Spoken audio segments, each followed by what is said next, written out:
Okay, guys, just so you know, I'm back doing a video because I just spent about 30 minutes talking, making a video for you guys. And the damn phone rang. Yeah, my husband decided to call. He doesn't call often when he's at work. He calls me at least once a day, usually nowadays. But he called during my video. And for some reason, because of that, it would not upload. So now I'm here again, back. We'll never remember the exact same thing I said because I don't script shit.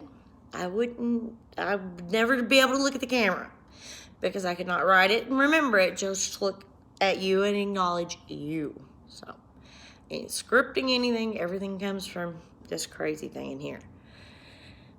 Believe me, ask my son. He'll let you know he's 18, so he's lived with it for a while. Anyways, I was on here talking to you guys about, anxiety, depression, PTSD, TBI, bipolar. I've been diagnosed with all of those. And I have literally, at some point or another, since I was 18, not now, because I've taken a little bit more charge of my own life and learned some lessons or two. But I was literally at one point on a medication for each and every problem. And the night terrors, can't forget those. And then in 2009, on paper, apparently, I was diagnosed with something called complex regional pain syndrome, which is a very painful disorder. I have it in my legs. I'm doing treatments for it to try to stay away from the painkillers because that's why I was on the painkillers. The only bad thing about, the only medications that I'm on is, if any of you know what Seroquel is, that's what I'm on for my insomnia. And I used to weigh about 120 pounds. Those days I miss, as you can tell. But it was hard for me to stay at 120 anyways. Ever since I had my twins, I have literally fluctuated between 120 and 150, 120, 150, back and forth. And the winter always seems to be worse because I have anxiety, or not due to the anxiety, well, partially due to the anxiety.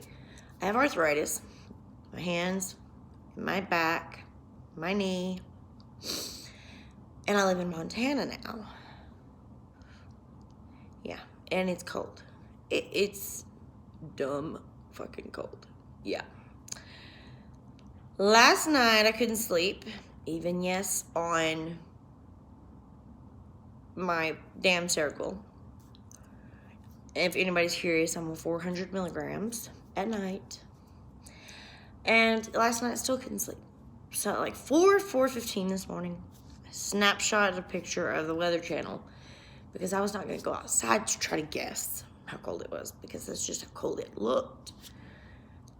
And it was -3 or something like that. You could see it on my Facebook. I posted it. But it was dumb cold, so I wasn't going outside. I'm not going outside today. Even going in my garage to have a cigarette. Yeah, I ain't sitting out there long either because these damn things start to lock up on me. Like I'm 80 years old or some shit.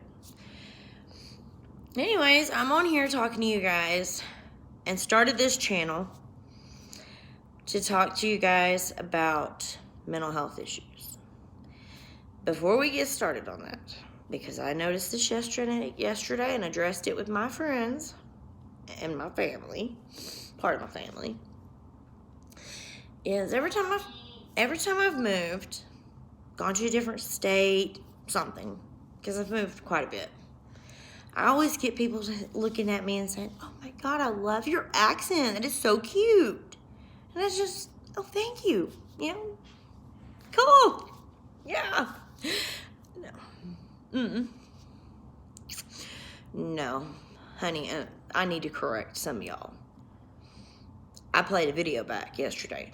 Something just told me, just play the video back and see how it went. Honey, it's called Ghetto Country. we grew up in an area where we weren't real, but we were wealthy at all. Part of the time, just for a few years, my dad was in prison. It was just me, my two sisters, and my mom. And my mom worked her butt off, and I thank her very much to this day for that. She is part of my heart, my world, and always will be. I love her so very much. And she means more to me than I think just she even knows. But, yeah. I've listened to my mother. I've listened to my aunts. I've listened to my kids. The only person in my entire family that even comes close to sounding like me is my daughter. She's a Southern Belle. The only difference is she doesn't have the little ghetto fling to it. So I'm just the retarded one, I guess. Am I the retarded one, son? What? Am I the retarded one in the family? Am I crazy? You're the craziest. Come here. Cap. Yeah, you can. Raw boxes. Get your damn shorts on. The child is like 30 feet from me in his room. 40 feet. Whatever. I'm asking him to come here. I can't. Why? I'm in my boxers. Put some damn shorts on. I don't want to. You 18! Get off, yes! I know I'm 18, but I'm cold. I just turned the damn heat up. Get your butt in here.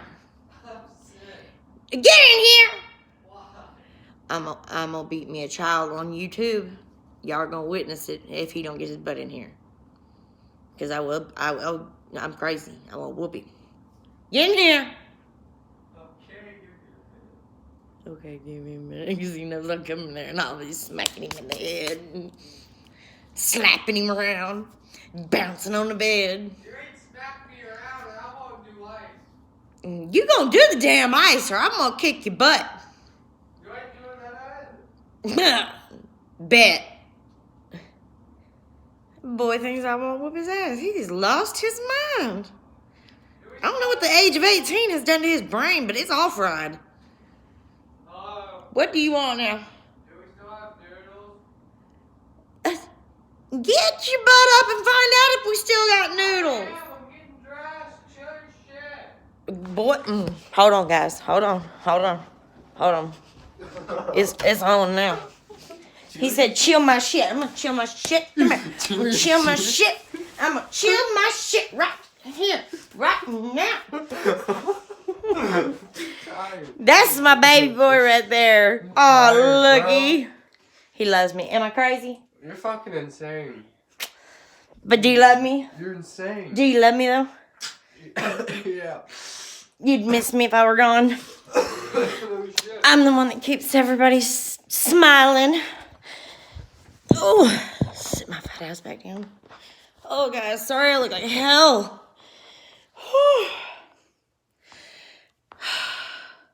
And I've watched these. I did my makeup yesterday.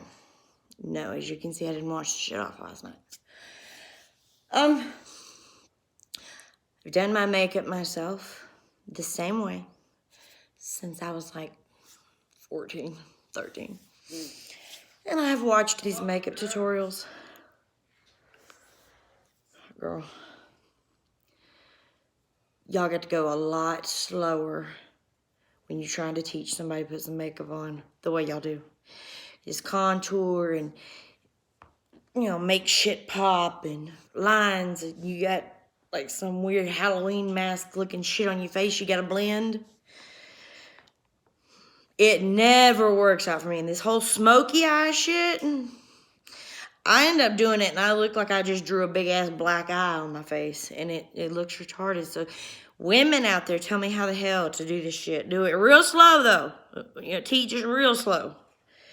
Because you're talking about me here. Because I have to pause, and then I lose some shit and fuck everything all up. So. Anyways, we're here for a purpose. And see, I always get sidetracked. Always. Especially if I'm screwing with my son. And then my damn cats have been on a trip of acid or some shit today. They're weird. I got 2 4-legged little friends, my kitties. One's like 13, the other one's 2. And there's a cat that loves to come and lay on our back porch, and we have a sliding glass door, and it loves to come and lay on the back porch, right up against the glass, and roll over and roll over and roll over and tease my cats. And my cats will sit there and go crazy, especially the 2-year-old. She will paw through that or on the glass like she's gonna paw her way through it. She's a crackhead. Her name is Stormy. The other one, the big fat one that you'll see on some of my videos, the old one that has the white belly, that's Lexi. I have Lexi Ann Brookman, Stormy Michelle Brookman. Yep, those are my babies. I get some more money saved up and get settled down good and finally figure out where we're going to actually stay for a while instead of just a couple of years. And then move across the state again or across the U.S. Then I'm going to get me a puppy.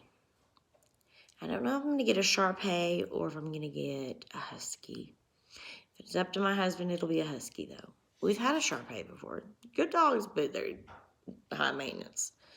They got a lot of them damn wrinkles. Look it up. They're so damn ugly, they're cute.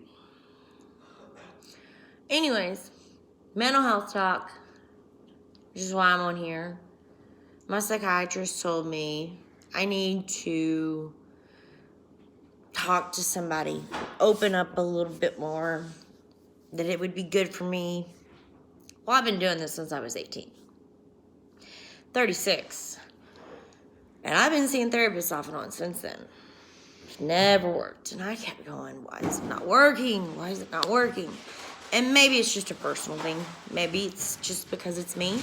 And personally, that way doesn't work for me. But the way I've looked at it is my whole life, I kept it bottled up. I never let anybody know what was going on. None of my friends knew. My parents, if they saw these videos, would probably be shocked by some of the things that I told you guys that I've said in therapy for many years now. But most of the younger stuff stuff that happened when I was a lot younger, like especially the one when I was 5, I didn't say anything. 1, because I was scared. 2, I didn't want to disappoint my mom. And I didn't want her to feel like it was her fault. Because at the time my dad was in prison, so she was having to take care of the 3 of us by herself. I can remember one Christmas morning that my mother worked for Walmart at the time, and Walmart donated our Christmas to us that year. And it was really cool.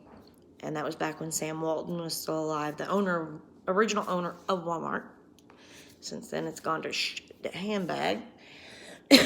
Anyways, you know, the younger stuff, I built up an anxiety and things, but like I've told you guys in the past, if you've seen my other videos, I think it's either on Facebook videos or these, it kind of made me stronger. It made me more aware of how to use my senses, my peripherals, watching my surroundings at all times. You know, to be attacked, sexually assaulted at 5 years old, that's young. You know, it's bad. It's horrible. When I hear about it now, it makes me so sick to my stomach that people would even think to touch a child in any way, shape, form, or fashion. Curiosity or not, it's sick. But then my 5th grade year, my little sister's 3rd grade year, we had gone up, and my parents had told us, don't go up to the school by yourself. And of course, we didn't listen. So we went up to the park at Marcy Elementary School in Big Spring, Texas, where we lived. It was literally on the same street we lived on. We just walked up the road, and there it wasn't. So we didn't think anything of it. And then when we got there, we ended up walking to a 7-Eleven across the street. And I had a really bad feeling. I was like, somebody's watching us. I don't know why. I was in 5th grade. But something told me something was not right. And we had been up to that 7-Eleven a million times. So I asked the lady to kind of keep an eye out for us walking as far as she could watch. And she did that, and we got back to the playground, and I let my sister play for a little bit, and I kind of tried to play a little bit, but I, for the most part, just kind of stood there and, looked at her and looked around, looked at her and looked around. There was a bunch of people out in the baseball field with their kids playing baseball at the very, very end of the field. They were a good distance away, really good distance away, but they were there. And I told my sister, I said, let's go. Time to go. Something's not right. Let's go. So I'm holding her hand, and we got on the sidewalk, and there is the big school, grass, sidewalk, and a bunch of portable buildings they built to do extra classes, like music classes. And we're walking on the sidewalk, and I'm holding her hand, and this guy jumps out from between the portable buildings in front of us and says, I lost my puppy. Yeah, okay. One, the dude looked freaky, creepy, scary. And back in the day, everybody knew who McGruff was. He was, the cool one that came to the school from the police department. They don't do that anymore. And it just triggered something in me and said, basically, stranger danger. My sister, she's 3rd grade. She's a teeny tiny little thing. Always been teeny tiny. Still is teeny tiny. Answered him and started talking to him. And I said, we gotta go. And I yanked her. So I pulled her.